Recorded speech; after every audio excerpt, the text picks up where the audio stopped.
Alô. Bom, bom dia a todos, todas. Em meu lugar, gostaria de saudar os palestrantes, né? O Ivo Tonei e a Cristina Paniagua, que se dispuseram a estar aqui com a gente, fazendo o lançamento do Instituto Lukács. Gostaria de saudar a plateia, né? Os colegas, né? Estudantes que estão aí presentes. E não sei se tem outros convidados aqui, né? E também falar da nossa satisfação de estar realizando esse evento, né? Esse evento, ele foi proposto por Paula, né, daqui de Boa Ciência. Ela esteve no lançamento do Instituto Lukács lá em Maceió, em janeiro, não foi? Foi isso, Paula? Em janeiro? Em janeiro. E aí, com contato com o pessoal, com o Ivo Tonei, né? Tonei levantou a possibilidade de lançar aqui, e nós prontamente abraçamos essa ideia e entramos em contato também com a Faculdade de Educação, de Geociência. Então esse é um evento que está sendo realizado com apoio do Estudo de Química, do Estudo de Geociência e a UFRA, no caso, mais especificamente o LEPEL, né? Tem outras pessoas também da Faculdade de Educação que se dispuseram a colaborar, né? E então é isso, é uma satisfação estar realizando esse evento. Apesar de nesse momento termos poucos aqui na plateia, eu tinha uma expectativa de ter um número maior. Na época a Paula até chamou a atenção, 18, 19 vai ter problema de recesso, né? Mas eu disse, aí vai ser melhor porque os estudantes não vão ter desculpa de dizer que está em aula, né? Mas, bom, tem aquele outro lado que as pessoas às vezes viajam, essas coisas todas. Bom, então está previsto esses 2 dias, hoje de manhã, né, de 9h30 às 12h, né, já são 10h13, né? Nós vamos iniciar com a palestra do Ivo Tonei, o Marxismo no século XXI e a atualidade da ofensiva socialista. À tarde tem um mini curso, né, com Cristina Paniagua, o Estado e a crise estrutural do capital. Amanhã a gente retoma esse trabalho também, de manhã, a partir de 9h30, com a palestra de Cristina Paniagua, né, o Estado e a crise estrutural do capital. E à tarde um mini curso com Ivo Tonei, Educação e Formação Humana, né? Outra coisa também importante, quando eu falo da nossa satisfação desse evento, mostrar para nós, para a universidade, né, e para a sociedade de forma geral, o quanto o pensamento de Marx está mais vivo do que nunca, né? Depois da sua milésima morte, eu costumo, né, dizer, e depois da tentativa de oxidar o marxismo, né? Aí vou usar uma analogia dentro da nossa área. Eu costumo dizer que uma coisa é oxidar o marxismo, a outra coisa é oxigenar o marxismo, né? Oxidar, você muda ele, né? Você pega as suas categorias fundamentais e transforma em outra coisa. Do ponto de vista da química, a oxidação é isso. O oxigênio reage, né? Por exemplo, com ferro e forma lá um óxido, é outra coisa. O ferro deixou de ser ferro, formou uma outra substância. A oxigenação não, você alimenta, né? E necessariamente você não transforma, né, aquilo que você está oxigenando. Bom, então eu acho que o marxismo continua mais vivo do que nunca e para mim é suficiente para dar respostas às necessidades hoje que estão postas, né, dentro das relações capitalistas que a gente vive hoje, né? Nesse momento, sua crise estrutural, do seu esgotamento do ponto de vista de contribuições para a sociabilidade, né? E a gente espera que esse evento possa contribuir para o nosso coletivo, né, do Estudo de Química, da Faculdade de Educação, da Geociência e de outras pessoas que estão interessadas. Já também colocando uma proposta que nós estamos discutindo, que no próximo semestre, provavelmente lá setembro, outubro, novembro, talvez lá para novembro, que a gente possa fazer um evento maior, trazendo contribuições do pessoal de Alagoas, que não há dúvida que o Ivo, a Cristina e outras pessoas, né, a Dilma Isa, que pelo menos que eu conheço, né, Sérgio Lessa, né, tem dado contribuições significativas para a gente, não só do Estudo de Química, mas Faculdade de Educação e outros, né, a nível de Brasil e tudo mais. Foi fundamental, particularmente para mim, ter tido contato com a obra desse pessoal. Eu estava brincando lá fora que a gente ficou um pouco isolado, né, com essa crise, principalmente na década de 90, e essa reoxigenação, essa oxigenação que está acontecendo do tempo para cá, isso foi fundamental, e eu acho que o pessoal de Alagoas tem uma contribuição fundamental. Então, o pessoal da Unesp, né, o Milton Duarte, outras pessoas também que vêm colaborando nessa empreitada nossa, né? Nós particularmente do Estudo Químico, com relação à nossa perspectiva de formação de professores dentro do materialismo histórico dialético, dentro da perspectiva sócio-histórica, assim como a gente tem falado várias vezes. Bom, eu vou parar por aqui, né? Saudando mais uma vez a todos e todas, e passar a palavra para o senhor Robertinho, né? Que está aqui representando a Faculdade de Educação, e depois para o Anderson, né? Representando os estudantes aqui na mesa, para também saudar a todos e todas. Bom dia a todos. Eu estou aqui representando a equipe do LEPEL, que está alojado na Faculdade de Educação da UFBA. Tá? Professora Celita Farel, que é a nossa orientadora mor, né? Tá? Ela me pediu para estar aqui presente nessa abertura, tá? Justificando primeiramente a ausência dela nessa reunião, para ela estar a serviço em outra universidade, tá? Mas ela gostaria de destacar a relevância, né, dessa iniciativa, né, de trazer o Instituto Lukács para essa universidade, que com certeza vai beneficiar estudantes e professores dessa universidade, tá? Eu não tenho dúvida nenhuma disso, tá? Agradeço a presença dos professores, professor Ivo, professora Cristina, tá? E bom trabalho para vocês. Obrigado. Então, gente, bom dia. Meu nome é Anderson, estou aqui representando o coletivo Contra a Corrente, que atua junto ao movimento estudantil aqui na UFBA, em diversos cursos, né? Pensando numa perspectiva classista, marxista, retomando junto ao movimento estudantil a teoria marxista mais ortodoxa, e a gente trabalha na perspectiva de formação de quadros. E aí, logo quando nós soubemos, né, dessa iniciativa da formação do Instituto Lukács, e aí compreendendo a conjuntura que nós estamos, de neoliberalismo, o avançar da perspectiva pós-moderna junto à universidade, ao campo que nós estamos inseridos, e aí sendo reflexo, né, aqui sendo reflexo do movimento mais geral da luta de classes junto à classe trabalhadora, nós encampamos e resolvemos apoiar esse instituto, né, e está realmente fazendo enfrentamento junto aos trabalhadores, junto às diversas investidas do capital à nossa sociedade. É isso. Bom, meu nome é Paula, bom dia. Para mim é muito bom estar aqui, muito bom ver esse Instituto Lukács dentro de Salvador. E aí eu venho em nome de toda a organização agradecer a presença de vocês nas férias aqui para o lançamento. Queria também dizer como é importante a presença do Instituto Lukács aqui no Brasil, principalmente no marco histórico da crise estrutural do sistema do capital, né? E aí o Instituto Lukács, ele vem muito no sentido de formar os movimentos sociais, né, e também as pessoas revolucionárias. Então isso é muito importante nesse período que a gente está vivendo de dissenso. Bom, eu vou passar a palavra agora para o nosso professor Ivo Tané, né, que ele vai fazer uma conferência chamada O Marxismo no Século XXI e a Atualidade da Ofensiva Socialista.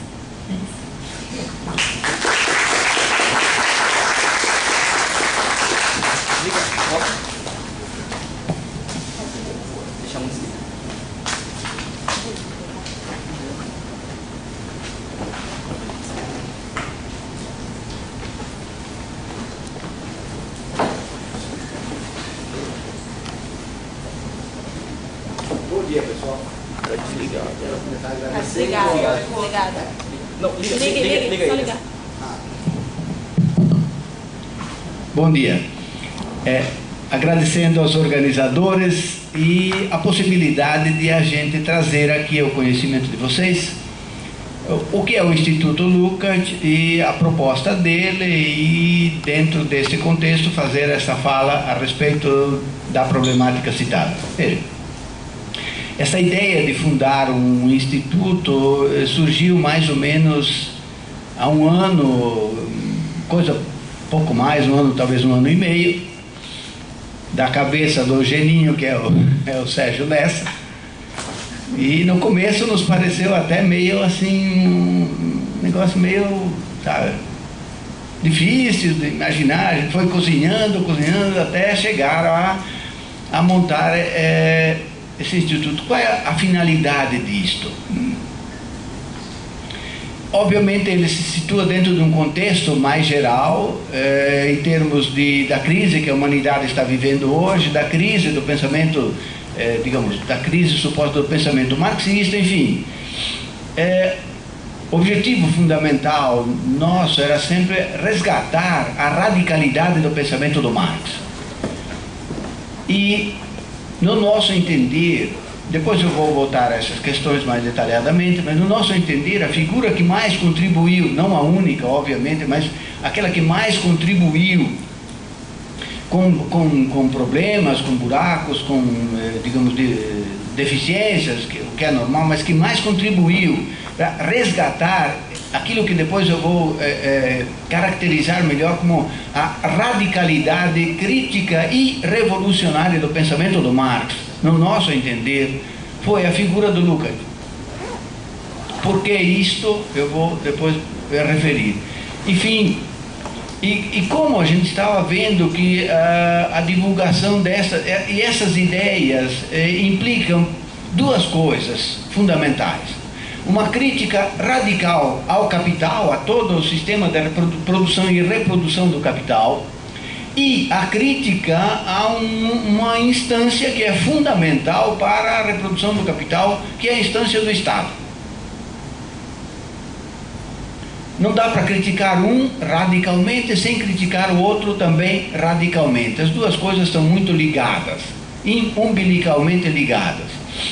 E a gente estava vendo que, mesmo na área, digamos, mais progressista, mesmo na área do pensamento marxista, as tendências maiores não vão no sentido de uma crítica radical a estas duas instâncias. Se faz muita crítica ao capital, se faz até muitas críticas às deficiências do Estado, mas as propostas sempre vão muito mais no sentido de um aperfeiçoamento ou da ordem do capital ou do próprio Estado, encontrar formas melhores de democratizar, de melhorar a ordem social e cujo responsável fundamentalmente político é o Estado.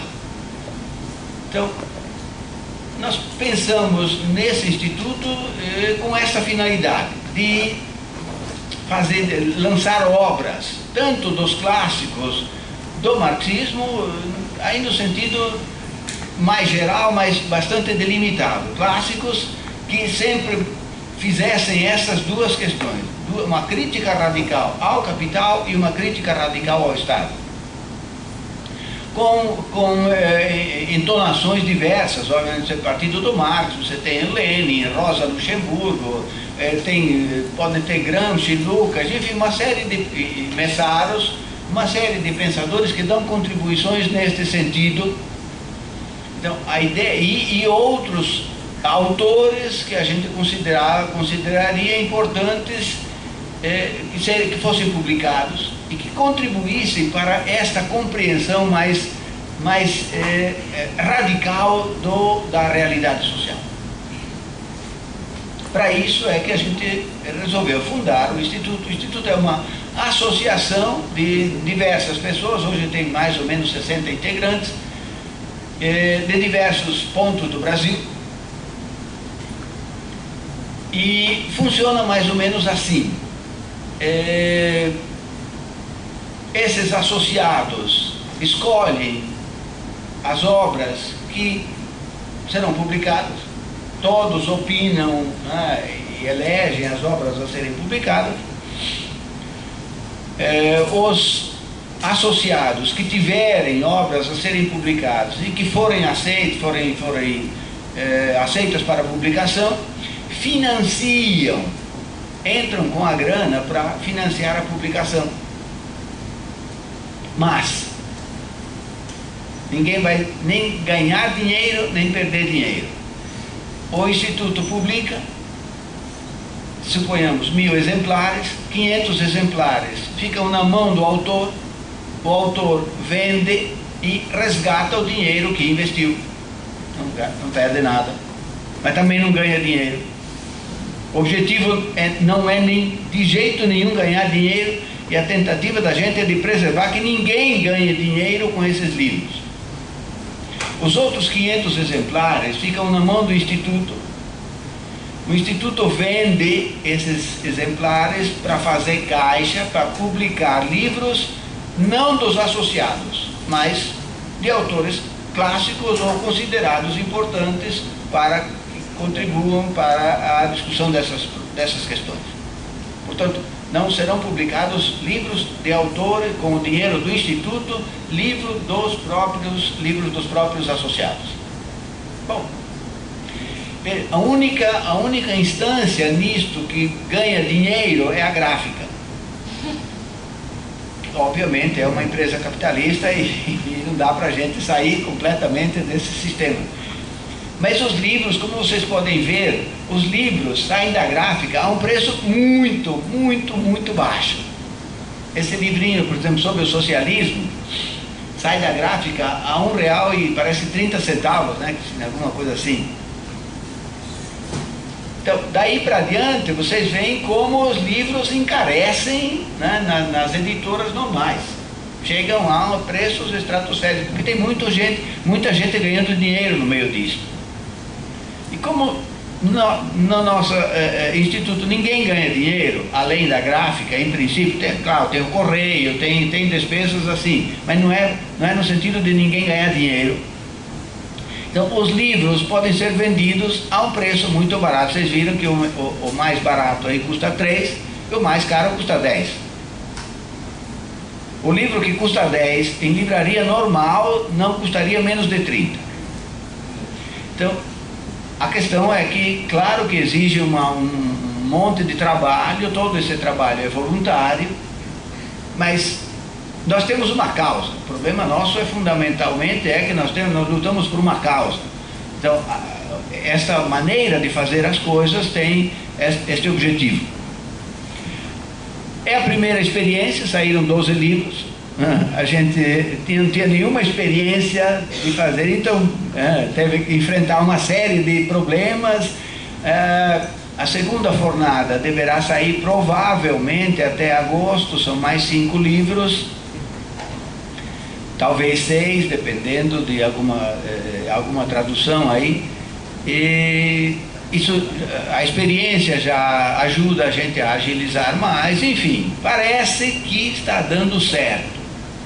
A gente está com muito cuidado para ir enfrentando aos poucos os problemas que vão surgindo. Mas parece que está dando certo. E, enfim, vocês têm aí as primeiras amostras. Se eu esqueci algumas coisas, depois Cristina falará mais sobre essas questões do Instituto, porque ela pegou um peso muito mais pesado, porque ela era a diretora financeira no momento. Financeira no sentido de gerir as finanças do Instituto mesmo. Né? E alguém tem que pegar o pesado. Enfim. Bem, veja. A respeito dessa questão marxismo para o século XXI e a atualidade da ofensiva socialista, a gente está cansado de saber que o marxismo é muito pouco estudado na universidade, que, de modo geral, ou ele é considerado uma coisa obsoleta, uma coisa que vai lá, valia para o século XIX, para o momento que o Marx fez aquilo, mas hoje o mundo é completamente diferente e essa teoria, no máximo, quando você vê isso ser estudado, digamos, ou nas ciências sociais, ou na filosofia, Marx ainda lá na sociologia, é um clássico da sociologia. Então você tem Comte, Durkheim, Max Weber e Marx. a sagrada quarta sagrada tríade, que não é tríade, mas é quatríade das ciências sociais, que seriam clássicos, 4 clássicos. Todo mundo dá uma boa contribuição, inclusive Marx vai lá, mas a maioria não lê mais Marx. A maioria quando lê alguma coisa sobre Marx. E, de modo geral, o combate ao marxismo não é ao combate às ideias que você leu, estudou com seriedade do próprio Marx. É ou de alguém que interpretou Marx, ou do que se chamou, do que predominou em termos de marxismo, que é o chamado marxismo, ou o marxismo da Segunda Internacional, ou o marxismo de caráter stalinista.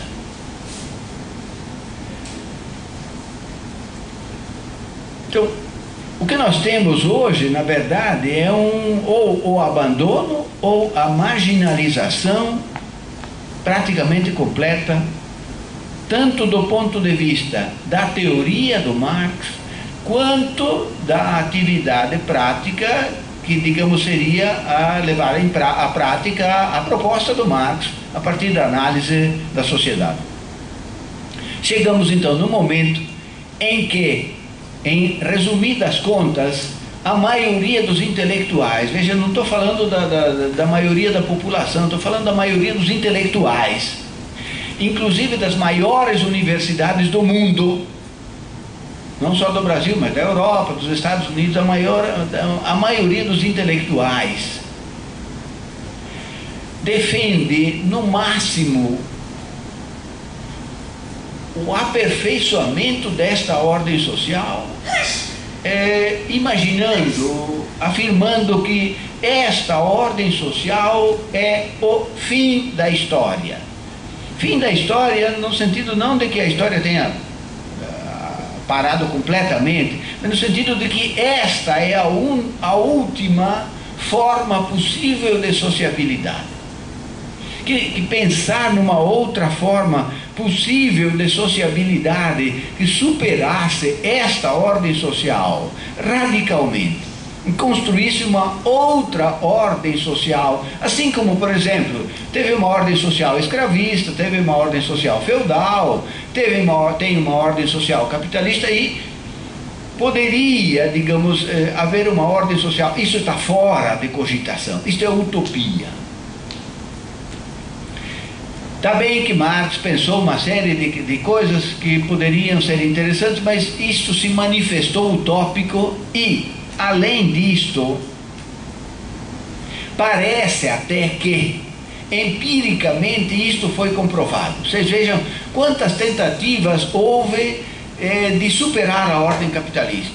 Se vocês pegarem desde 1848, as tentativas revolucionárias, a Comuna de Paris de 1871, a Revolução Russa de 1917, a chinesa de 49, a cubana de 59, a vietnamita e tantas outras tentativas que se pretendiam revolucionárias no sentido de levar a efetividade, as ideias do Marx, todas fracassaram. Então, diz a teoria que se aprende na metodologia científica, que se você tem uma teoria que afirma determinada coisa, e você tem um bocado de fatos que desmentem esta teoria, você tem que abandonar a teoria. Não dá para você dizer danem seus fatos, não é?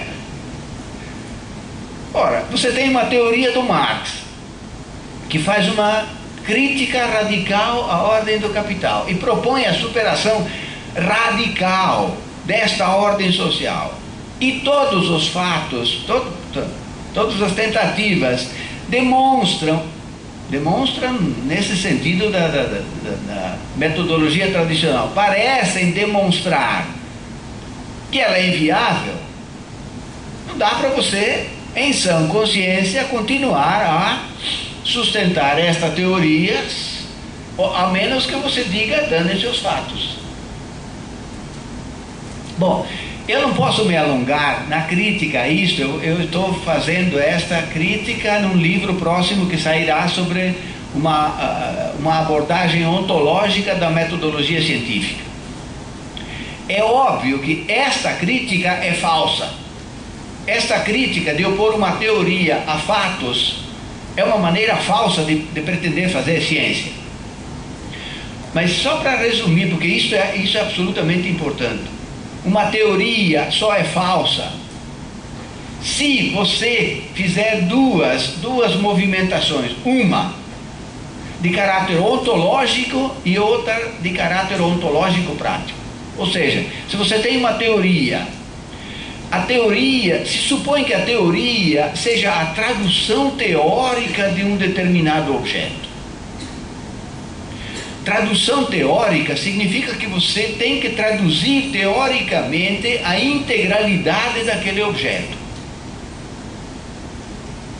Se você traduzir teoricamente a integralidade daquele objeto, você está com uma teoria boa. Não quer dizer que seja a teoria, seja verdade absoluta, não tem nada de absoluto, de traduzir tudo, mas tem que traduzir a integralidade daquele objeto. Isto é, digamos, é a prova ontológica de que esta teoria é uma teoria boa.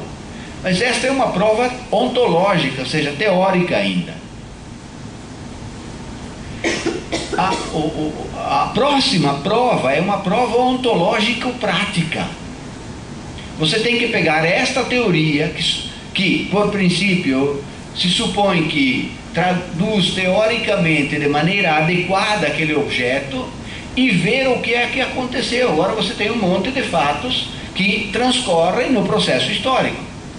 Quando você chega num determinado momento e analisa determinados fatos históricos, você não pode tomar esses fatos como fatos autoexplicativos. Você tem que percorrer o processo histórico que começou com a formulação desta teoria, ver o que é que aconteceu com a teoria ao longo deste tempo e ver o que é que são esses fatos como desdobramentos do processo histórico. Então você tem, por exemplo, este conjunto de fatos, de tentativas de mudar o sistema social, de tentativas revolucionárias, de tentativas de efetivar aquela teoria do Marx, e todas essas tentativas fracassaram. O que você tem que explicar é por que é que fracassaram. Não simplesmente pegar o fato e jogar contra a teoria, mas explicar todo o processo histórico ao longo do qual a própria teoria foi sofrendo modificações, e esses fatos são resultado de um determinado processo histórico que tem que ser explicado. O que a maioria, estou resumindo resumidamente muita coisa que deveria ser explicada melhor, mas só para dizer o seguinte: a maioria dos teóricos que criticam a teoria do Marx fazem este movimento, pegam a teoria do Marx como se fosse uma teoria supostamente nascida da cabeça dele, um projeto, né, meramente subjetivo da cabeça dele, e jogam contra estes fatos como se fossem duas coisas contrapostas uma coisa a outra, sem a mediação histórica. Isso torna falsa esta tentativa de comprovar a teoria, a falsidade da teoria do Marx. Bom, mas com isto, né, se julga que se está mostrando a falsidade da teoria do Marx e mostrando que ela é utópica, e mostrando, portanto, que a única coisa que nos sobra é reformar este sistema social. Então aí começa a ênfase na democracia, a ênfase no papel de um Estado renovado. Vejam que anda muito por aí pela intelectualidade a ideia progressista, a ideia de que tá bem, o neoliberalismo liberou demais as forças do mercado e isto levou a consequências muito perversas e tal, mas que a grande sacada seria controlar o mercado através do Estado, regular o mercado. não deixar ele tão à solta, porque à solta demais o mercado de fato produz muita perversidade, muita desigualdade social. Então, deveria haver maior intervenção do Estado para poder, né, regular o mercado, regular o capital, no sentido de não permitir que ele produzisse tanta desigualdade social. Esta é, digamos, a essência que se manifesta de maneira diversa em diversos pensadores, a essência da proposta de N intelectuais que se dizem progressistas. E no campo científico, que é que isso se expressa na forma da afirmação do pluralismo metodológico. Sim, Marx tem uma verdade, certamente, mas não existe esse negócio de a verdade. Que afirmar que existe a verdade é ser dogmático. Então a gente deve ser mais flexível. Tudo bem, Marx disse coisas importantes, mas veja, tem N outros pensadores que também dizem coisas importantes. Então, por que não somar todos esses pensadores? E, enfim, você soma... obrigado. Aí dá o casamento de Marx com a fenomenologia, com o existencialismo, com um cristianismo mais de esquerda, renovada. Vocês têm N exemplos, Leonardo Boff, Frei Beto, que fazem todo este casamento, enfim, com N outros pensadores, de tal modo que você vai juntando um pedacinho daqui, um pedacinho de lá, e faz... Isso mostra, segundo esses pensadores, que a gente não é dogmático, que a gente é mais flexível, que a gente é mais aberto, que Marx que o pensamento do Marx, enfim, dada a complexidade do mundo atual, já não dá conta de compreender e de enfrentar os problemas do mundo atual. Aí vocês têm toda a gama do irracionalismo, essa desgraça que se chama pós-modernidade, enfim, um bocado de coisa, né?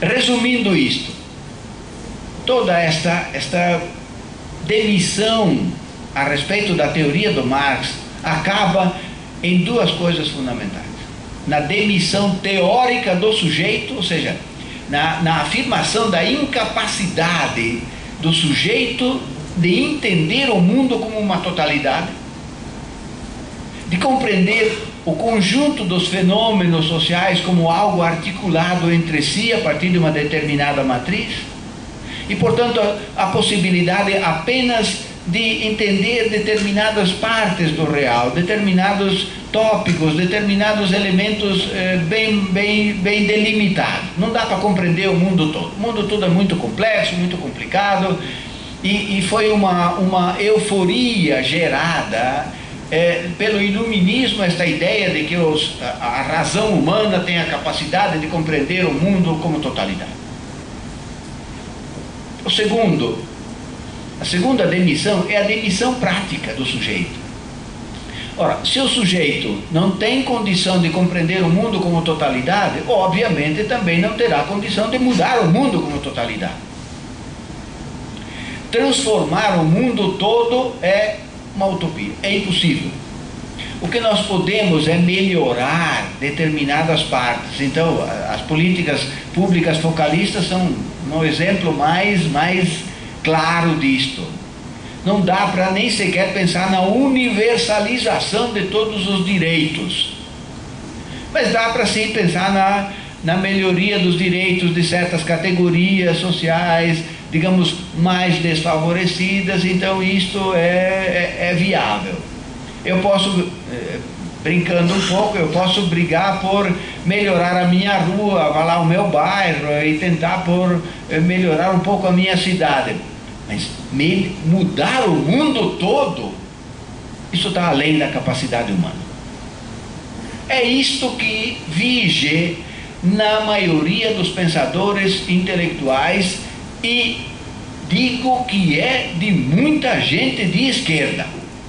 Porque veja, se você afirma que é possível mudar o mundo todo, você tem que dizer qual é o sujeito capaz de fazer isto. Porque se não tiver um sujeito capaz de fazer isto, não adianta. A afirmação de que é possível mudar o mundo todo cai no vazio. Então você tem muitos marxistas que fazem N críticas ao capital, que mostram a perversidade, sobretudo críticas ao neoliberalismo, como se o problema fosse o neoliberalismo e não a lógica do capital. E só que quando chega na questão do sujeito revolucionário, ela desaparece. Ou então o sujeito revolucionário se torna os movimentos sociais, os novos movimentos sociais, N outros sujeitos revolucionários que nascem da aparência das coisas, mas não da essência. Bom, acontece que, apesar dos pesares, a realidade insiste em mostrar, para quem puder ver, que o pensamento do Marx continua absolutamente vivo e continua o instrumental teórico mais importante para compreender o mundo atual, como desdobramento de um processo histórico que começou lá do século XIX, especialmente, mas muito antes, obviamente, como estruturação do sistema capitalista, e que continua a ferramenta fundamental para entender e enfrentar os problemas da sociedade atual. Por quê? O que está acontecendo? Ao invés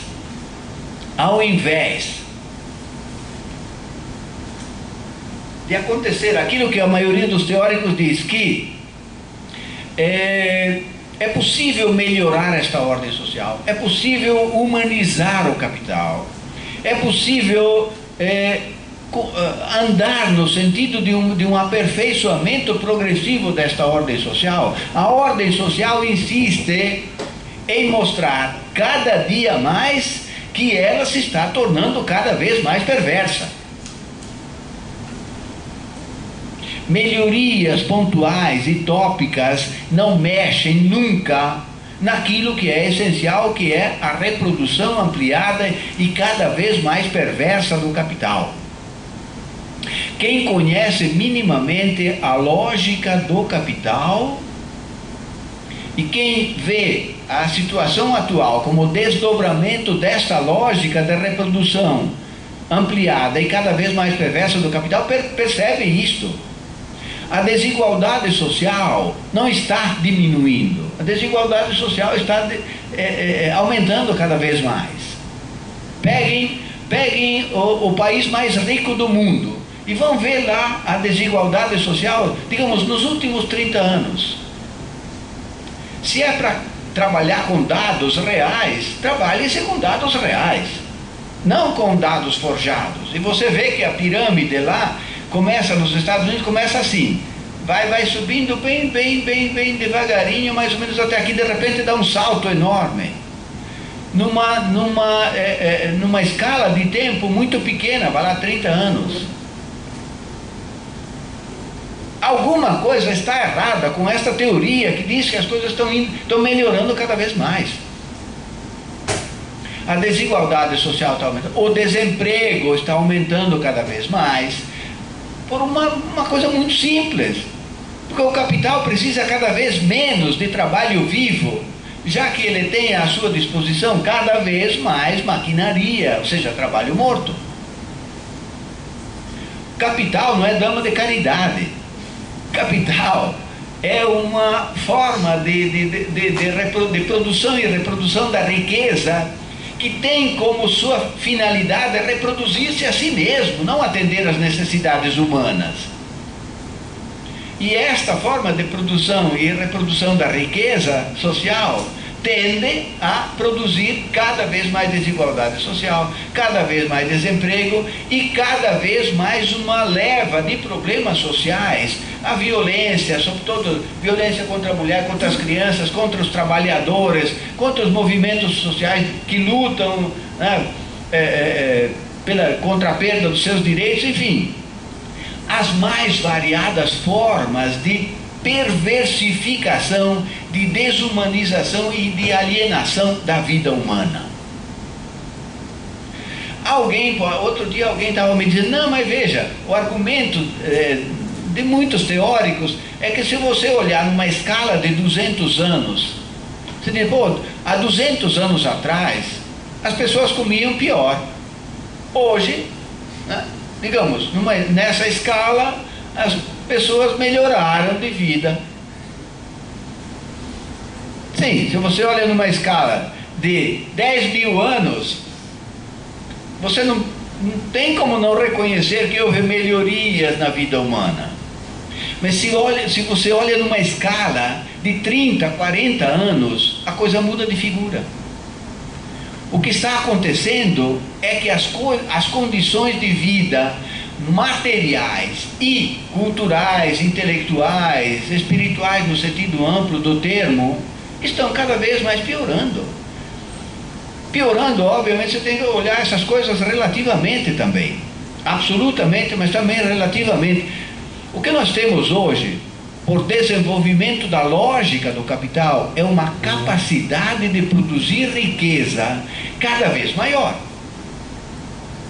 Há dados insuspeitos que dizem claramente, com tecnologia média se poderia hoje produzir riqueza suficiente para atender às necessidades de todos os indivíduos. Então, há capacidade de produzir riqueza, mas dentro da lógica da reprodução do capital, esta riqueza só pode ser produzida na medida em que der lucro. Se não der lucro, o problema não é do capital, o problema, a lógica dele é esta. A Cristina vai mostrar depois, tanto na palestra quanto no minicurso, esta incontrolabilidade do capital, que não há força nenhuma neste mundo capaz de controlar esta lógica, ou seja, obrigar o capital, os capitalistas, a produzirem tendo em vista as necessidades humanas. É tão simples assim. Claro que quanto mais, veja, a permanência e a grande atualidade da teoria do Marx se manifesta aí também. A teoria do valor, trabalho, continua, a meu ver, com a máxima atualidade. O trabalho humano é a única mercadoria capaz de agregar valor. Sem trabalho assalariado, não há capital. É o trabalho assalariado que transfere valor para as mercadorias. E é isto que vai fazer a famosa composição orgânica do capital. Na medida em que o capital se reproduz cada vez de forma mais ampliada, ele vai precisando cada vez menos de trabalho humano e mais tem maquinaria à sua disposição, que obviamente não vai criar os problemas que os trabalhadores criam. A queda tendencial da taxa de lucro é outra das brilhantes elaborações do Marx, que continuam com toda a sua atualidade. Na medida em que há uma produção intensa de mercadorias, chega um momento em que o mercado satura, os preços começam a baixar, os capitalistas começam a perder dinheiro, entra em crise todo o sistema. Peguem desde 1840 e poucos, quando se instaura plenamente o sistema capitalista, e há crises periódicas, marcadas exatamente pela capacidade cada vez maior do capital de produzir riqueza, satura o mercado, entra em crise, tem que destruir riqueza para produzir, entrar num outro patamar, né, chegar de novo a ampliar a produção, saturar de novo, entrar em crise, destruir riqueza, né, obviamente num patamar sempre diferente, e chegando na famosa crise atual, estrutural.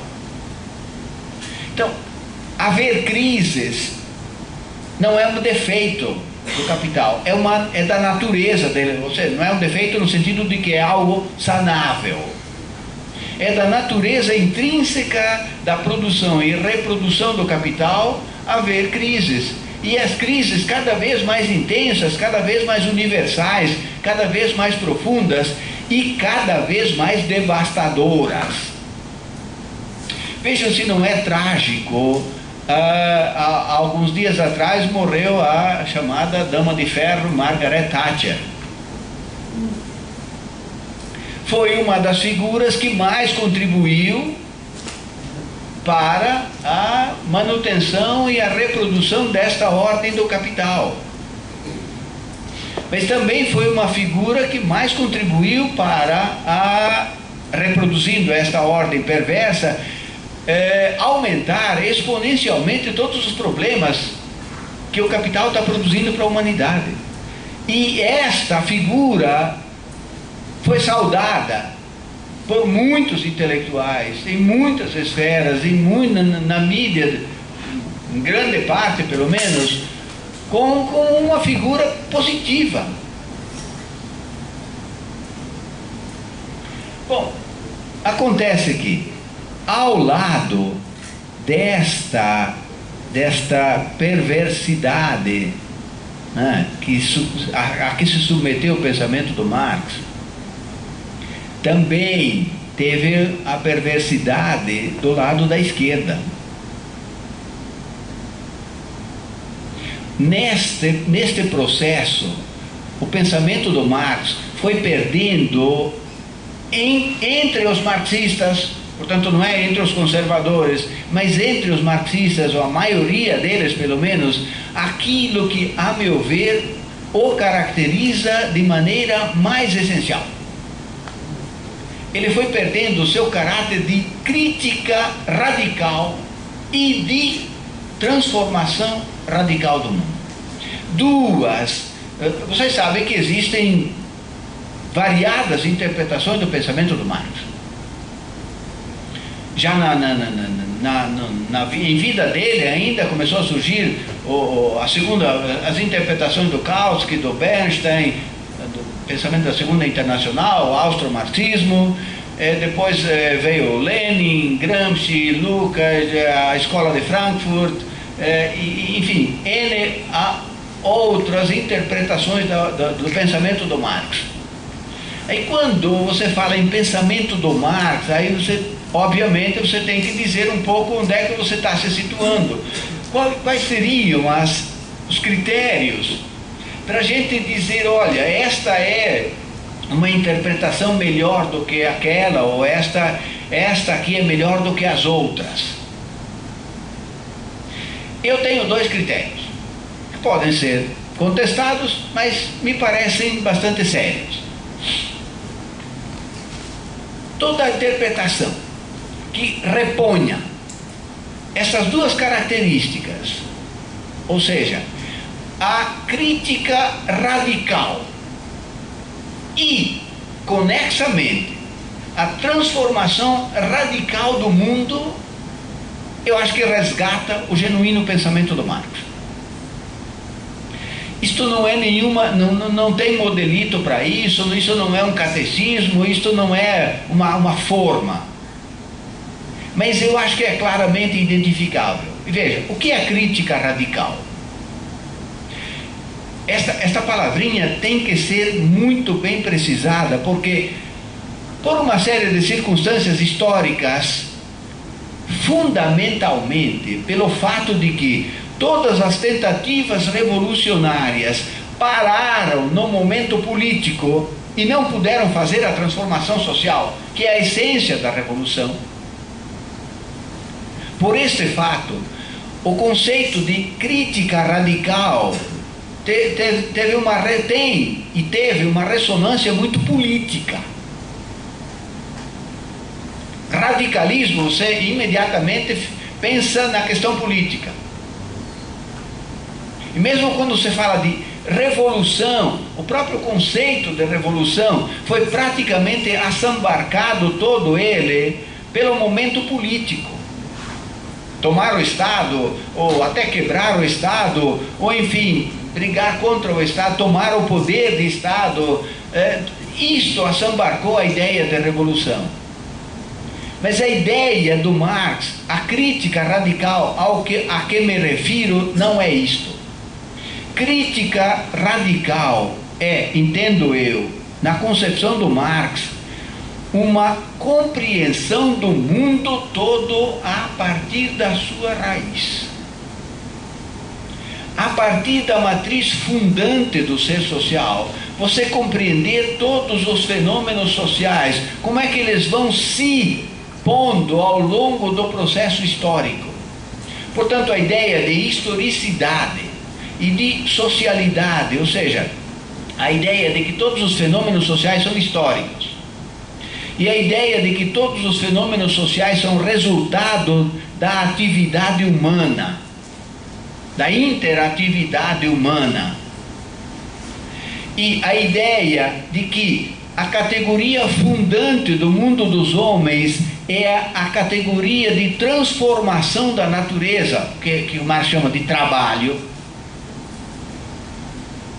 Isto permite a Marx lançar os fundamentos de uma concepção radicalmente nova de mundo.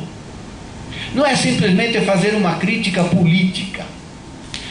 Antes de ser uma crítica política, a crítica do Marx é, entendo eu, uma crítica ontológica.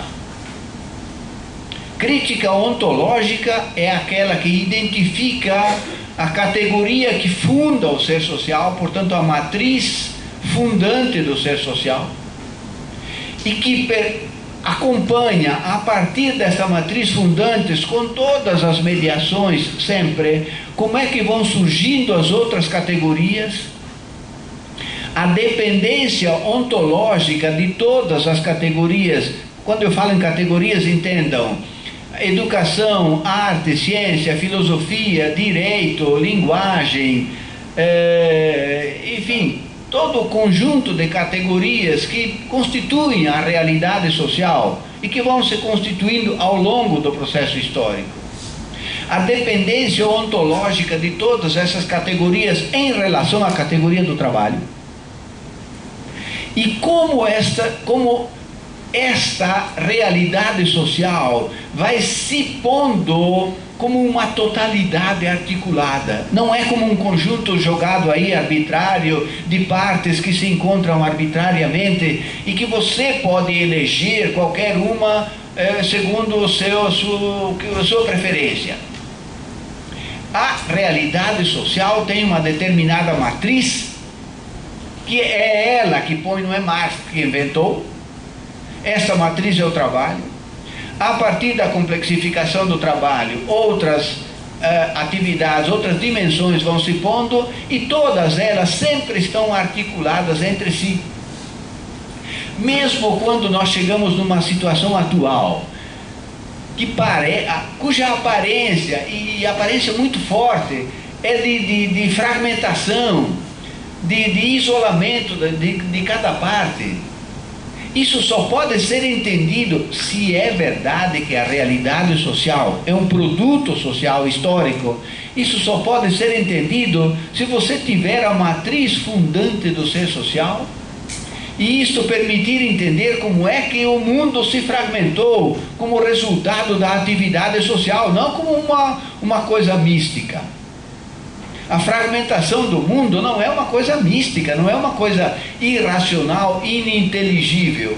Ela é inteligível, mas só é inteligível se nós compreendermos o processo histórico-social que deu origem à fragmentação. E é isto que nos permite a teoria marxiana. Ora, esta crítica radical, veja, eu não estou nem falando em Estado, não estou nem falando em política, eu estou falando em trabalho, eu posso estar falando em educação, eu posso estar falando em religião, em linguagem, em direito, em política também, mas Política é apenas uma dimensão da atividade humana.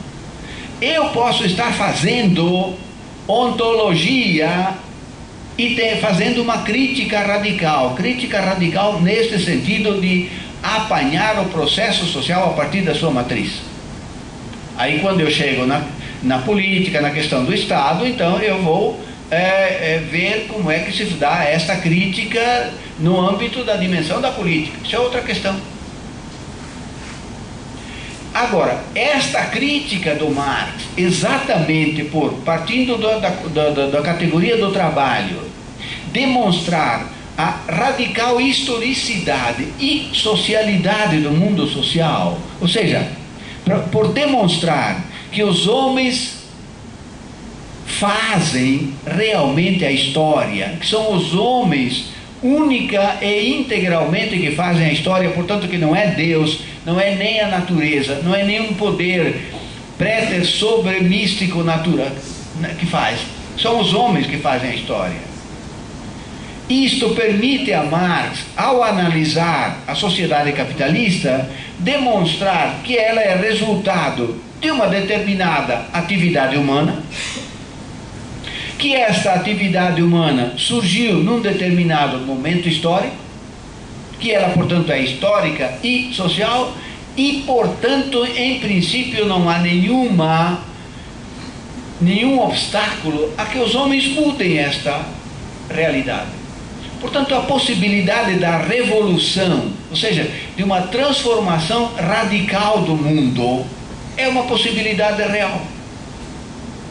Que isso seja difícil, que hoje o momento não ponha a revolução na ordem do dia, que seja muito complicado e que até possa não vir a se efetivar, é uma possibilidade, porque a história é feita pelos homens, não é pré-determinada, mas que é possível e é claramente demonstrável nesta perspectiva ontológica. Na perspectiva da metodologia científica tradicional, não é possível. Por isso é preciso fazer uma crítica também radical da metodologia científica tradicional. Veja, neste percurso, Marx engata duas coisas que não podem ser desengatadas. Você não pode aceitar a crítica que Marx faz sem aceitar a revolução. Se você desconectar as duas coisas, você está matando o pensamento do Marx. Você pode estar dizendo que é marxista, você pode estar falando em crítica, fazer muitas críticas ao capital, ao capitalismo, mas você deixou de ser marxista. Não é porque eu estou dizendo isto, é porque há duas coisas umbilicalmente, essencialmente ligadas em Marx: a crítica do mundo e a superação radical do mundo. E preciso, para Marx, a essência da revolução não é a tomada do poder político, não é derrubar o poder político, não é ou tomar o Estado, ou até derrubar o Estado. A essência da revolução é a transformação na dimensão do trabalho. No caso da revolução proletária, é a eliminação do trabalho assalariado, da compra e venda de força de trabalho, que produz todas as categorias da sociabilidade capitalista, e a sua substituição por uma outra forma de trabalho, que Marx chama de trabalho associado. Esta é a essência da revolução. Tomar o Estado, quebrar o Estado, sei lá, tudo isso é questão de mediação, é meio, não é fim. A emancipação humana só pode ser efetivada na medida em que se instaurar uma forma de trabalho essencialmente livre. E esta forma de trabalho essencialmente livre elimina toda exploração do homem pelo homem, toda forma de alienação. Bom, essas duas coisas, como eu dizia antes, essas duas coisas, ao longo deste processo, foram sendo perdidas. E muitos marxistas continuam fazendo críticas ao capital, críticas às deficiências produzidas pelo capital, críticas às deficiências das formas políticas do Estado, da democracia, da cidadania e tudo isso, mas críticas às deficiências. O que nós temos que recuperar é uma crítica radical ao capital e ao Estado.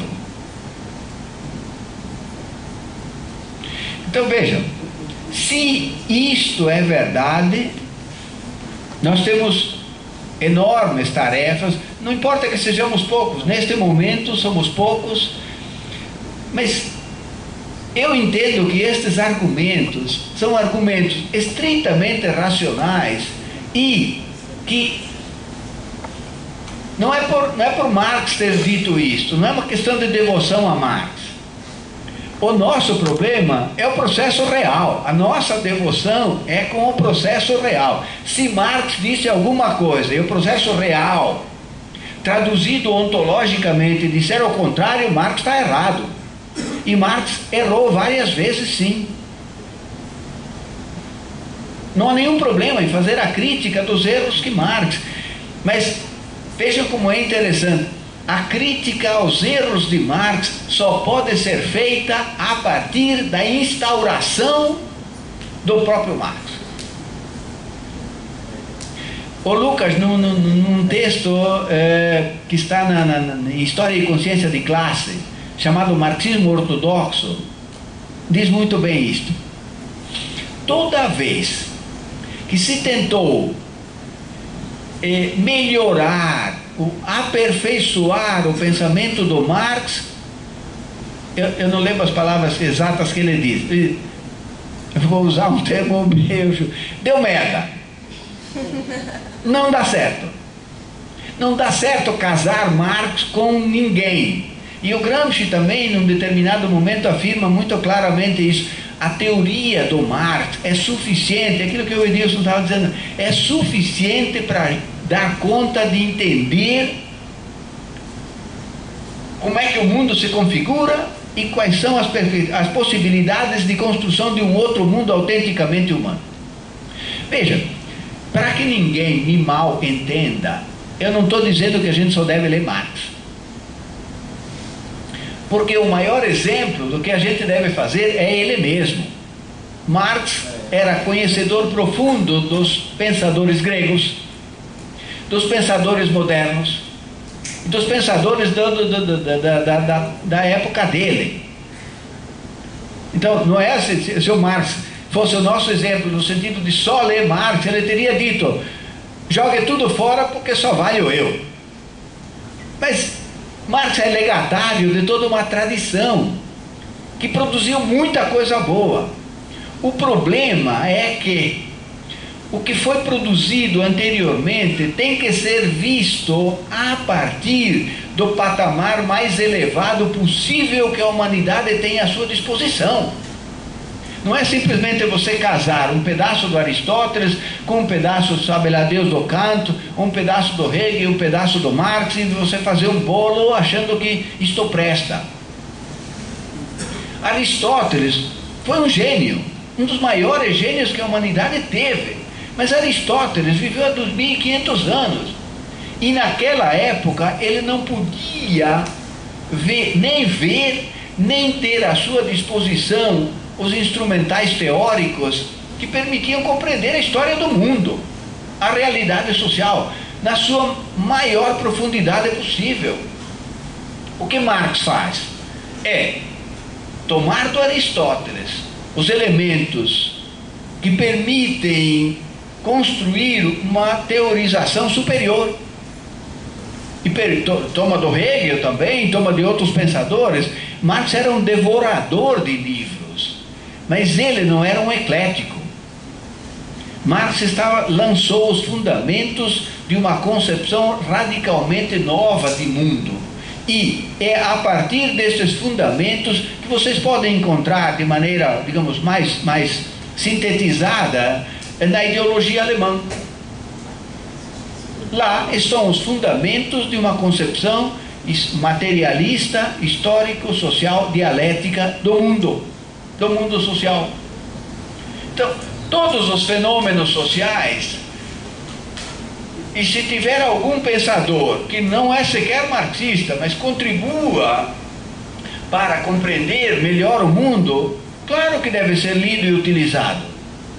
É uma acusação absolutamente, eu não diria nem ingênua, é de má fé dizer que vocês marxistas só que acham que tudo que Marx disse é a verdade e basta ler Marx para resolver os problemas do mundo. Isso é um absurdo. Para quem tem um mínimo de decência, primeiro vai ver o que Marx fez. E ele não fez isso. Ele se socorreu. Não dá para entender Marx sem Adam Smith, sem David Ricardo, só do ponto de vista econômico. Mas não dá para entender Marx sem Hegel, e não dá para entender Marx sem Aristóteles. Enfim, é isto que nós temos que fazer.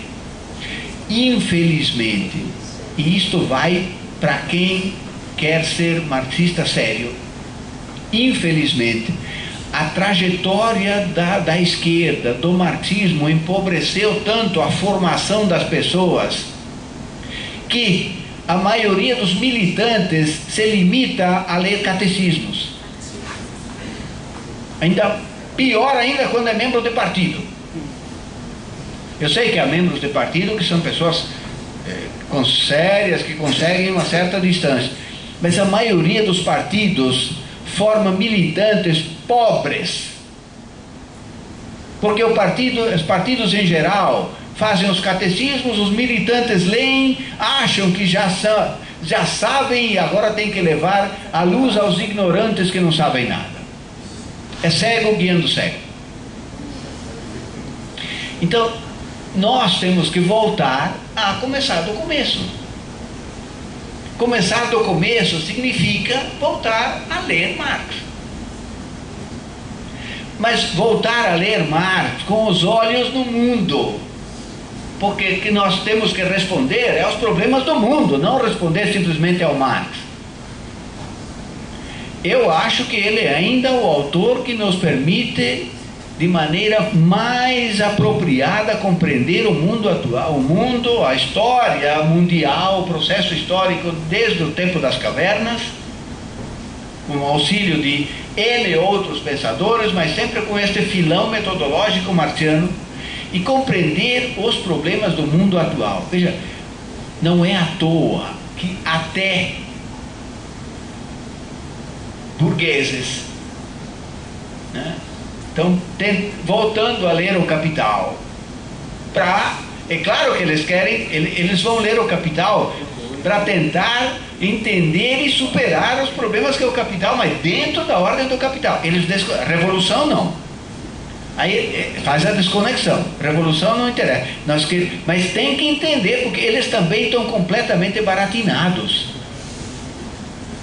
Então, você vê um George Soros, um Warren Buffett, um desses grandes, mega investidores, apavorados com os problemas do mundo, da riqueza deles, não do mundo em geral. Minha gente, temos que ler Marx, temos que ler o Capital, porque aí para a gente entender que diabo está acontecendo neste mundo. Se eles estão chegando aí, muito mais nós devemos nos abalançar a ler o Capital, ler os textos do Marx, para agora, nesta perspectiva, com essas duas características.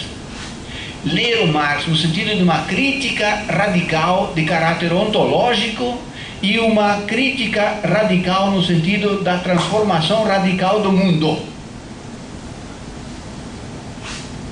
Não dá para desconectar essas duas coisas. E na medida em que a gente fizer isto, eu acho que nós vamos criar resgatar a atualidade da ofensiva socialista. Alguém pode pensar, mas o que diabo fala em pensar em ofensiva socialista? Hoje você não vê ninguém querendo fazer revolução. Pelo contrário, a maioria, a amplíssima maioria dos intelectuais jogou fora a ideia da revolução. Então, o que significa falar em ofensiva socialista? Eu vou resumir muito, porque estou chegando no final da minha fala. Teria, para digamos, explicitar melhor, teria que retomar esses últimos 150 anos, passar um pouco a limpo, para entender porque nós chegamos nessa situação. Mas veja, por que a ideia de retomar a luta pelo socialismo tem uma enorme atualidade? Primeiro, porque, pelo que eu já disse antes, a produção e reprodução do capital, em vez de melhorar a situação da humanidade, está piorando. Em vez de resolver os problemas da humanidade, está agravando, em todos os níveis. Não há nenhuma dimensão da vida humana que não esteja sendo profundamente desumanizada nesta ordem social. Não preciso citar os problemas urbanos que a gente vê aqui. Nós demoramos 2 horas ontem para vir do aeroporto para o hotel. Deu sorte. Hein? Deu sorte. Deu sorte. Olha, deu sorte. Isto é uma estupidez tão fenomenal que a gente não consegue entender como é que se quer entupir mais as ruas de carros, incentivar a indústria automobilística para consumir carro, para todo mundo comprar carro. Vou enfiar carro na cabeça, sabe? É tão astronomicamente estúpido, absurdo sob todos os aspectos, menos para a reprodução dos interesses do capital. Tudo bem, mas do ponto de vista da vida humana, isto é absolutamente absurdo. Bom, então, os problemas da humanidade estão se agravando cada vez mais. Não há solução possível, e nós nos encontramos muito claramente hoje na situação de que ou a humanidade supera radicalmente a ordem do capital, ou o capital vai acabar com a humanidade. Aquela consigna, aquele slogan claro que o Mesaros diz, ou socialismo ou barbárie. E nunca a coisa foi tão atual como hoje. Não há nenhuma possibilidade. Vocês veem o que se transformou a dimensão política. É claro que ela sempre é uma dimensão alienante, mas hoje, peguem a trajetória do PT. Hoje, e outra, você que estava me falando, que é do PCdoB, Partido Comunista do Brasil, virou tudo mero balcão de negócios. Todos estão correndo atrás simplesmente de cargos. Cargos rendem. E esse é o grande problema. Quem não está fazendo isso está sendo ingênuo, está sendo massa de manobra, sendo ingênuo. Então, é uma enorme ilusão querer controlar o fluxo de capitais internacional a trilhões de dólares rodando no universo hoje, que não podem ser aplicados no processo de produção. Não podem ser simplesmente, porque se fossem aplicados, a produção ia ser tão barata que aí os capitalistas não iam ganhar mais dinheiro. Este é o problema. E nenhum poder, muito menos o Estado, pode inverter esta lógica. E veja que cada dia mais o Estado é ocupado diretamente pelo capital. É gerido diretamente. Os representantes estão lá como figurantes. Mas quem manda no mundo hoje são não mais do que 500 grandes corporações. Então, me parece que, apesar das devastadoras derrotas que a classe operária sofreu ao longo dessas dezenas de anos, de todas essas tentativas de superar o capital, não está à vista nenhuma possibilidade de melhoria da vida humana sob esta ordem social, pelo contrário, está cada vez mais à vista a perversificação desta ordem social, e não dá mais para pensar que vamos aos poucos, devagarinho, melhorando a situação, a democracia, conquistando mais direitos e aos poucos, através disto, melhorar a situação da humanidade. Isto está cada vez mais claro. Por isto, se nós tivermos convicções claras a respeito disto, eu acho que a gente tem que se engajar na agitação, na propaganda, no estudo sério, na divulgação do pensamento revolucionário. Para finalizar, na crítica radical e na sustentação da revolução como uma possibilidade real. Obrigado.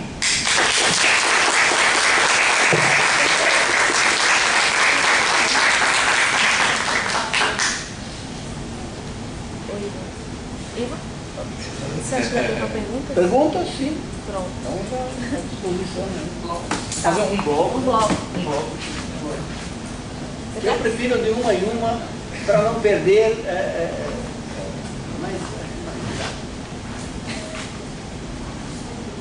E aí, Cláudio? Alguém ordena aqui para lá? Você vai lá. Pronto. Peraí, são nas inscrições.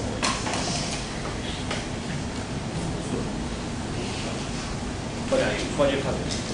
Professor Igor, eu sou Jailson, sou professor da UEPS e da Universidade de Ensino-Química, sou aluno da pós-graduação em Agronomia, Filosofia e Ciências. Tivemos alguns momentos no ENEC e sempre bom ouvir o senhor falar. A gente fica meio sem fôlego, né? Porque as questões vão inquietando tanto que a gente vai, né? Algumas pessoas até acham estranho não sair mais gente, porque as pessoas vão ficando sem fôlego, acaba que a gente respirar um pouquinho lá fora, porque realmente a gente fica angustiado, porque a gente sabe exatamente a dimensão disso, né? De fato, que com alguma tentativa de racionalizar esse mundo, a gente fica realmente sair quieto, e a intenção da palestra é essa, a gente realmente saindo inquieto, porque a gente entende que do jeito que está, nós não vamos dar conta.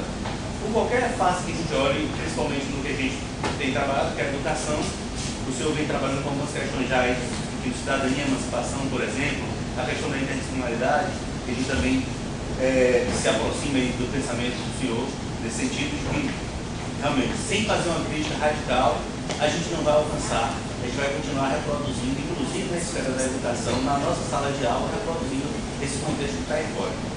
Então, na verdade, isso é menos uma pergunta e eu queria mais que o senhor talvez expusesse, porque parece agora, me parece a mim, que fica mais evidente que a gente tem necessidade de buscar essa questão de método. E eu acho que aí, eu queria que o senhor falasse um pouco dessa questão que lá fora há pouco o senhor disse que isso está sendo questionado e que esse livro deve sair, porque para a gente, para mim, pelo menos me parece que agora está muito mais claro que nós precisamos buscar as raízes, buscar realmente essas questões essenciais, mas ao mesmo tempo a gente precisa de uma questão de método para a gente, principalmente no nosso trabalho, na nossa atividade prática em sala de aula, porque sem essas questões de método talvez a gente se perca um pouquinho nesse processo de construção dessa crítica radical. Eu queria que o senhor falasse um pouquinho disso. Bom, eu obviamente escrevi um livro, então não vou poder aqui, né? Eu só vou, digamos, complicar mais a vida de vocês. É bom, tem que sair quietos. Quem não sair inquieto é porque ou sabe tudo, bom, esse cara já disse tudo que ele disse, eu sei, não tinha nenhuma novidade, ou então não entendeu nada. Veja, todo mundo fez provavelmente uma disciplina chamada metodologia científica. Quando essa disciplina é bem dada, porque muitas vezes essa disciplina ensina a como fazer citação, a como você montar um trabalho, a como você fazer resumo, a como você fazer uma resenha crítica e tal. Eu digo, eu não sei nada disto. E estou pouco ligando para isso. Claro que a gente deve dar uma certa importânciazinha, então, vamos fazer direito, as coisas, tudo bem. Mas isso, você fazer uma citação bem feita, não aumenta 1 grama de ciência. Claro que vamos fazer as citações bem, segundo uma determinada, mas isso não é o fundamental. O que aumenta a ciência é compreender o processo real, o objeto, né, na sua integralidade. Então, quando esta disciplina é, digamos, bem dada, ela é dada na concepção gnosiológica da modernidade. Porque o método científico, a ciência moderna foi construída na modernidade, claro. Qual é o problema aí? Nenhum, em princípio, mas o problema é que é passada para os estudantes a ideia de que esta forma de produzir ciência é a forma. Não é uma forma histórica e socialmente construída de produzir ciência que implica determinada concepção de mundo. Toda concepção de ciência implica uma determinada concepção de mundo. Como isto não é tratado, é tratado assim, às secas, né? Ciência é isto aí, você fica, o aluno não sai sabendo que isto é uma construção histórica, social, e que poderia haver uma outra forma de produzir ciência. Veja, provavelmente nenhum de vocês ouviu falar de uma abordagem gnosiológica e uma abordagem ontológica do método científico. Por quê? Nem sequer se fala que a metodologia científica é uma abordagem gnosiológica. Porque é óbvio. Você pede um peixe que está dentro d'água, ele não tem noção do que é o mundo fora d'água. Ele está dentro d'água e para ele aquele é o mundo, não é um mundo. Quando você mostra, olha minha gente, a metodologia científica que vocês aprenderam é numa perspectiva gnosiológica, eu não posso aqui parar para explicar em detalhes, vai sair explicado tudo em detalhes no livro. O que vocês estão aprendendo é numa perspectiva gnosiológica, ou seja, em que o sujeito diz o que é o objeto. Mas há uma outra perspectiva que é ontológica. E tem uma história isso. Os gregos tinham uma perspectiva ontológica, não é uma coisa inventada por Marx. Marx resgata a perspectiva ontológica historicizando, mas quem, digamos, inventou, criou, foram os gregos. Então é preciso compreender a chamada metodologia científica num processo histórico. Como é que os gregos pensaram a questão, a partir de que fundamento? Por que é que eles pensaram isto? Quais são os avanços e deficiências? Como é que surgiu a ciência moderna?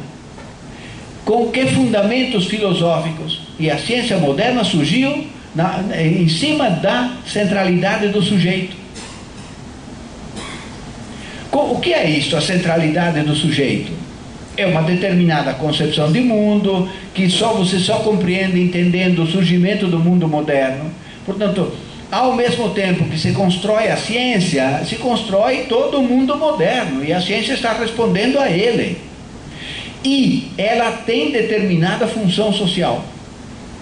Então vejam, 3 critérios fundamentais para tratar essa questão e qualquer outro objeto social.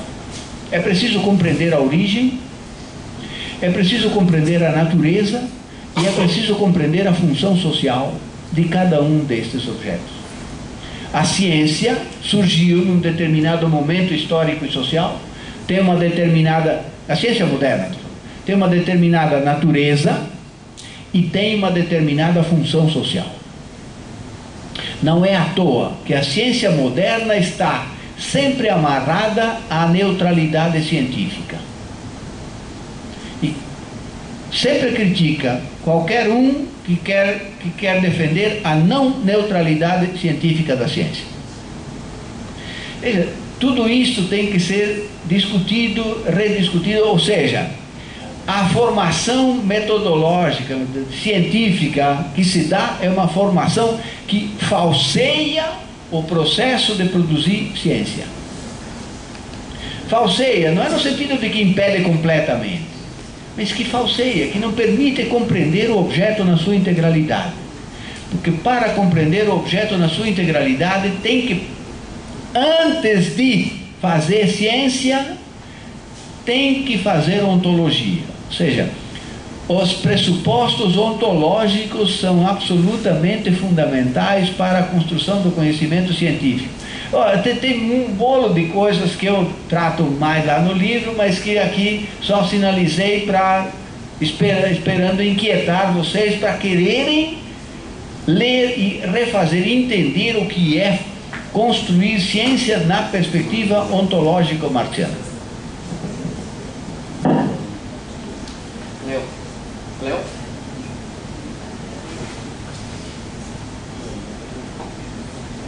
Bom dia, sou o Léo, sou estudante, né? De onde? Eu sou formei pedagogo, e aí eu vou começar a estudar agora lá na UFAL. No curso de serviço social. Rafael, você está fazendo a escola, Rafael?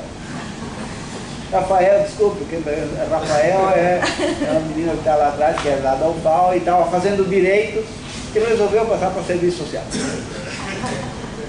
E aí, então, eu queria parabenizar o senhor pela palestra, saudar todos.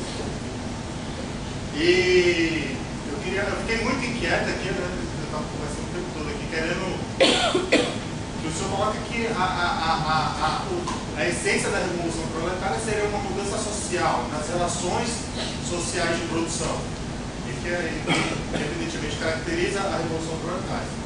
Agora, o senhor coloca a transição para essa mudança, você coloca a política como uma das mediações possíveis para essa transformação. E aí me inquieta saber quais seriam as outras mediações para se chegar nessa mudança de relação social, se haveria algumas outras mediações para chegar para concretizar essa mudança das relações sociais, porque existem, e aí alguns teóricos que eu não tenho muito acordo, que dizem que uma das mediações seria a via eleitoral, para se chegar para mudar as relações sociais. Existem outros teóricos que colocam que o capitalismo iria se esgotar a si próprio e chegar no modo de produção outro, que é o caso do Bester, que diz que o capitalismo é inevitável o socialismo. Seria seria uma complexificação do capitalismo chegar no socialismo. E aí eu não tenho muito acordo com essas coisas. Eu queria saber se não é a luta de classes, se para além da luta de classes, para além da tomada do poder, da tomada violenta do poder, existem outras mediações para a gente chegar no modo de produção socialista e depois no comunismo? Bom, primeiro, é óbvio que se o capitalismo inevitavelmente desembarcasse no socialismo, não existiria história. A gente precisa ser coerente. Se o processo histórico é pré-determinado, então não é histórico. Acabou. Essa conversa acabou, né? Para quem é sério. Mediação eleitoral. Veja, aí a coisa é complexa. Eu escrevi junto com um colega meu um livro chamado Descaminhos da Esquerda, que vocês podem encontrar no meu site. Participar ou não de eleições não é uma questão de princípio, é uma questão conjuntural. O problema que se está colocando aqui não é se é de princípio ou não. O problema é que nesta trajetória que eu descrevi nesses últimos 150 anos, se acabou abandonando a centralidade do trabalho e se entrou na centralidade da política. O que é isto? Se acabou colocando como objetivo tomar o Estado para, através do Estado, por suposto, dentro do sistema, respeitando o sistema democrático, eleitoral e tal, então, através disso, tomar o Estado para, através do Estado, conduzir as transformações que iriam, né, desembocar no socialismo. Bom, vejam o que está acontecendo na Venezuela. Eu já dizia anos atrás, estejam atentos ao que está acontecendo na Venezuela. Na próxima eleição, a direita vai ganhar as eleições, quase ganhou agora. O Estado, a Cristina vai desenvolver muito depois isso, essas questões, eu só sinalizo aqui, o Estado não é, pela análise que Marx, por todas as afirmações que Marx fez, analisando o processo real, o Estado não é instrumento para colocar a serviço da classe trabalhadora para fazer as transformações sociais. Estado não é, definitivamente não é. O que Marx disse muito claramente, a libertação da classe trabalhadora é obra da classe trabalhadora, da classe, e de mais ninguém. Bom, a luta política entre burguesia e proletariado é uma luta inicialmente pelo poder. Veja, você leu as glosas críticas do Marx? Ainda não. Isto é para ontem. É isso que eu estou provocando. E isto é para ontem. E Marx lá, ele conclui, olha, a revolução proletária tem que ser uma revolução política com alma social. Todas as revoluções anteriores foram revoluções sociais com alma política. Mudaram a forma da propriedade privada, mas continua a propriedade privada e, portanto, continua o poder do homem sobre o homem, tudo isso. A revolução proletária é para extinguir a exploração do homem pelo homem. Mas para extinguir essa exploração, é preciso extinguir, é preciso quebrar um instrumento que é fundamental para manter isto que é o Estado. Então, tem que ser, o primeiro movimento, o primeiro elemento é o elemento político. A briga política do proletariado contra o poder político da burguesia. Você já leu a Guerra Civil na França? Bom.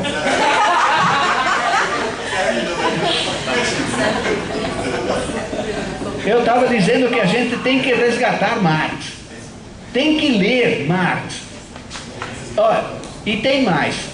Minha sugestão é que compre o, agora mesmo que custe um pouco mais, compre o livro publicado pela Boitempo, porque tem mais coisa lá que não tem no livro publicado pela Expressão Popular. E Marx diz muito claramente lá, a comuna não é ainda a libertação da classe trabalhadora. A comuna é a forma política, enfim, descoberta pela classe trabalhadora para poder avançar na sua libertação econômica. Alma. Então, a conexão, esses dois momentos são absolutamente fundamentais. Mas, veja, luta de classes se dá em uma série de dimensões. Na luta teórica também se dá a dimensão da luta de classe. Então é uma mediação também. E eu estou desenvolvendo no âmbito da educação já há algum tempo uma contraposição entre educação emancipadora versus atividades políticas atividades educativas emancipadoras. Eu acho que assim, só sintetizando, eu acho que a educação, na sua predominância, ela sempre é hegemonizada pelo capital via Estado. Dentro da educação, estou falando da educação escolar aqui, não deixando de lado a educação fora da escola.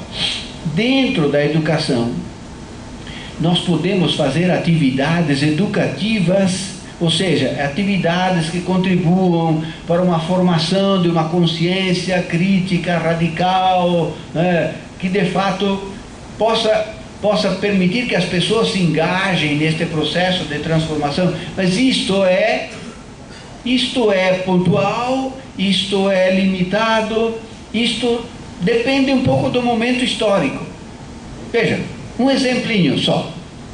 Quando eu comecei nessa briga, lá por volta de 1970, 68, mais preciso, naquelas manifestações estudantis, aquelas brigas de rua, a gente estudava na universidade, discutia na universidade coisas que não se discutem nem na pós-graduação hoje.